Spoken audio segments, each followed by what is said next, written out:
नमस्ते विद्यार्थी मित्रांनो. Diploma first इयरची admission process आजपासून सुरू होणार आहे.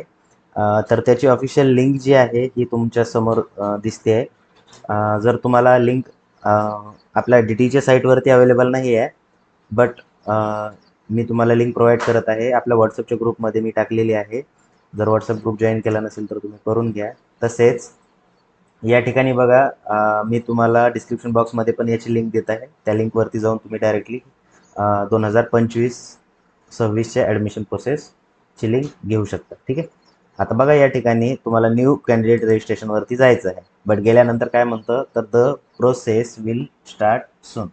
म्हणजे काय, तर ॲडमिशन प्रोसेस जी आहे ही थोड्या वेळामध्ये स्टार्ट होणार आहे. आज जसं की मी मागच्या व्हिडिओमध्ये पण सांगितलं होतं तुम्हाला की 19 किंवा 20 तारखेला तुमची ॲडमिशन प्रोसेस सुरू होईल. त्याच प्रमाणे बघा, आज दुपारी तुमची ॲडमिशन प्रोसेस म्हणजे रजिस्ट्रेशन प्रोसेस सुरू होईल. आता तुम्ही म्हणाल की सर, रजिस्ट्रेशन केल्यानंतर पुढे नेमकं काय करायचं आहे ना?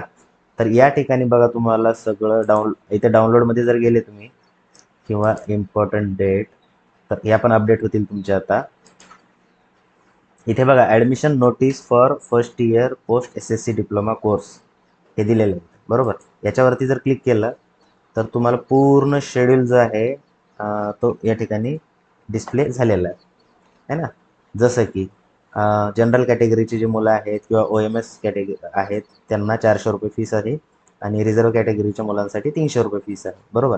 ऑनलाईन रजिस्ट्रेशनची प्रोसेस ही 20/5/2025 पासून ते लास्ट डेट आहे त्याची 16/6/2025 आहे ना. म्हणजे जवळपास 25 दिवसाचा ड्युरेशन आहे तुम्हाला रजिस्ट्रेशन आणि व्हेरिफिकेशन करायसाठी. ठीक आहे. यानंतर बघा, या ठिकाणी तुम्हाला व्हेरिफिकेशन करायचे 2 मोड दिलेले आहेत. एक आहे ई स्क्रुटिनी मोड आणि दुसरा आहे फिजिकल मोड. ई स्क्रुटिनी मोड म्हणजे काय, तर तुम्ही घरी बसून तुमचं रजिस्ट्रेशन कंप्लीट करू शकता आणि व्हेरिफिकेशन पण घरूनच कंप्लीट करू शकता. आणि फिजिकल स्क्रुटिनी मोड हा काय असतो, तर ज्या मुलांकडे लॅपटॉप नाही, कॉम्प्युटर नाही किंवा मोबाईल पण नाही आहे, अशी मुलं काय करू शकतात, तर फिजिकल स्क्रुटिनी सेंटरला जाऊ शकतात. आता फिजिकल स्क्रुटिनी सेंटर हे जवळचं तुमचं डिप्लोमाचं कॉलेज असतं. ठीक आहे. त्याबाबत तुम्हाला मी नंतर गाईड करायलाच की जवळ तुमचं कोणतं कॉलेज आहे ते तुम्ही बघायचं. त्या ठिकाणी गेल्यानंतर ते तुम्हाला फॅसिलिटी प्रोव्हाइड करतील. कॉलेजचा PC वगैरे यूज करायला देतील तुमचं रजिस्ट्रेशन कंप्लीट करण्यासाठी आणि व्हेरिफिकेशन तुम्हाला तिथेच करायचं आहे. जसं की त्या ठिकाणी तुम्हाला काय करावं लागलं, ओरिजिनल कागदपत्राचे 2 सेट बनवायचे. ते पुढे मी तुम्हाला सांगेलच आहे ना. अगोदर तुम्ही फक्त रजिस्ट्रेशन करून घ्यायचं आहे. त्यानंतर काय होतं बघा, 18/6/2025 म्हणजे 18 जूनला तुमची काय होईल, प्रोव्हिजनल मेरिट लिस्ट लागेल. आता प्रोव्हिजनल मेरिट लिस्ट म्हणजे काय, तर डिप्लोमामध्ये जेवढ्या मुलांनी रजिस्ट्रेशन केलेलं आहे त्या मुलांची मेरिटनुसार लिस्ट लागते आहे ना. त्याला म्हणतो आपण प्रोव्हिजनल मेरिट लिस्ट. आता ज्या विद्यार्थ्यांनी रजिस्ट्रेशन व्हेरिफिकेशन केलेलं आहे सर्वांची नावं या प्रोव्हिजनल लिस्टमध्ये असायला पाहिजे. एखाद्या विद्यार्थ्याचं जर नाव नसेल प्रोव्हिजनल मेरिट लिस्टमध्ये, तर तो विद्यार्थी काय होतो, याच्या कॅप राऊंडच्या बाहेर जातो.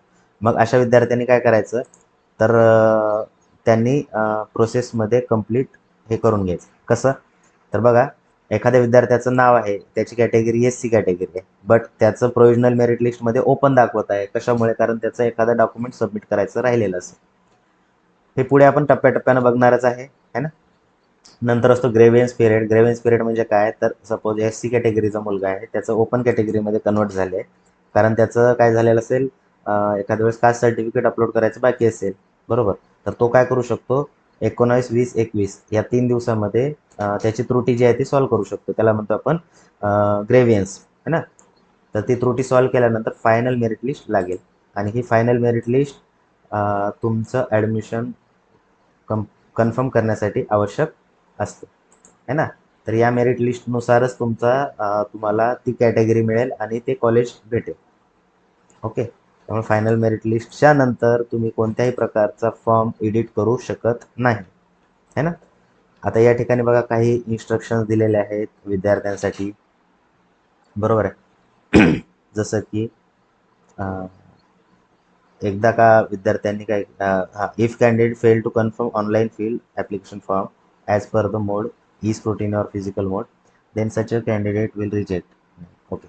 म्हणजे काय, तर एखाद्या विद्यार्थ्यानं जर रजिस्ट्रेशन आणि कन्फर्मेशन करायला जर तो विद्यार्थी राहिला, समजा करायचं बाकी राहिलं, तर तो विद्यार्थी कॅप राऊंडच्या बाहेर जातो, म्हणजे तो नॉन कॅपनं त्याला ॲडमिशन घेईल. नॉन कॅपनं ॲडमिशन म्हणजे काय, आपण त्याला म्हणतो बघा मॅनेजमेंटचा राऊंड आहे ना, इन्स्टिट्यूट लेवलचा राऊंड असतो त्यालाच मॅनेजमेंटचा राऊंड म्हणतो. त्याच्यामध्ये तुम्हाला कोणत्याही प्रकारची स्कॉलरशिप मिळत नाही है ना.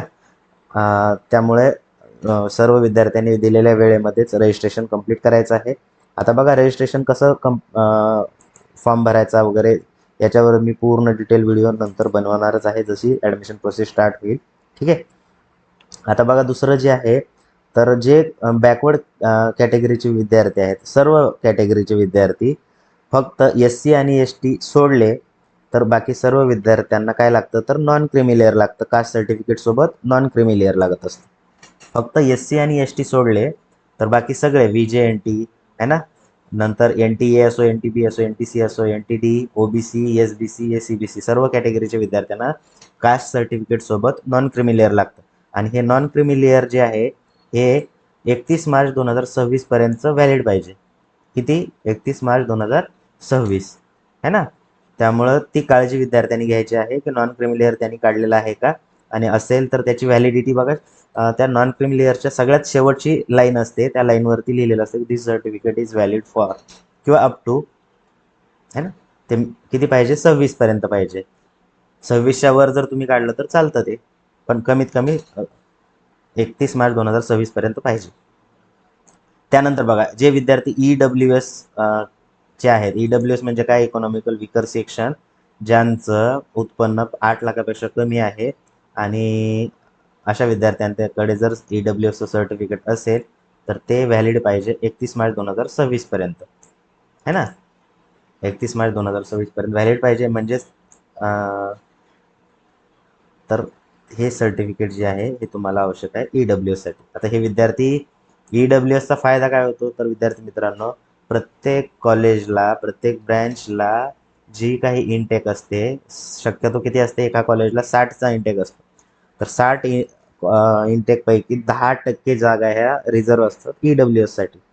म्हणजेच 60 मधल्या 6 जागा ह्या रिझर्व असतात EWS साठी, आणि त्या ठिकाणी दुसऱ्या कोणत्याही कॅटेगरीचा विद्यार्थी ॲडमिशन घेऊ शकत नाही. हा बेनिफिट होतो EWSचा है ना. चला त्यानंतर पुढे जे आहे बघा, स्क्रुटनी मोड आणि फिजिकल मोड हे बाकीच्या इन्स्ट्रक्शन जे आहेत ह्या बघून घ्या तुम्ही नंतर. जर एखादा विद्यार्थ्यांना कॅप कन्फर्मेशन करताना एखादा डॉक्युमेंट कंप्लीट नसेल तर त्या विद्यार्थ्याला 100 रुपये भरून तो विद्यार्थी ओपनमध्ये कन्वर्ट होऊ शकतो, आणि नंतर डॉक्युमेंट आल्यानंतर परत तो त्याच्या रिझर्व कॅटेगरीमध्ये कन्वर्ट होऊ शकतो. ठीक आहे. तर हे काही बेसिक इन्फॉर्मेशन आहेत.